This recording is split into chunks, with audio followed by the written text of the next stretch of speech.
వెనక్కి ఇంకా వెనక్కి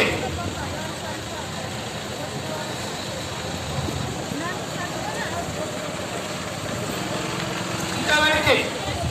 మందస గ్రామ ప్రజలకు నా హృదయపూర్వక నమస్కారాలు తెలియజేస్తూ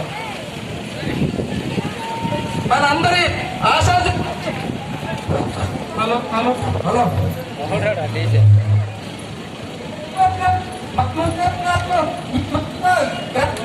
అభివృద్ధి మీ అందరూ కూడా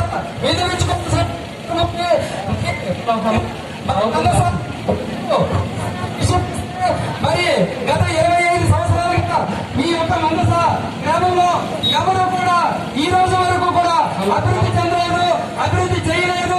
దీనందరికీ కారణము గత రాజుల కాలం నుండి ఉన్నటువంటి అసమర్థతని నేను భావిస్తూ ఉన్నాను.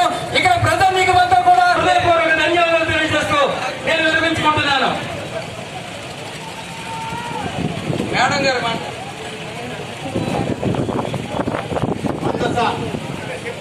పట్టణ ప్రజలకు ఈనాటి ఈ విజయోత్సవ ర్యాలీకి హాజరైనటువంటి యావత్ ప్రజానీకానికి మాజీ కేంద్ర మంత్రి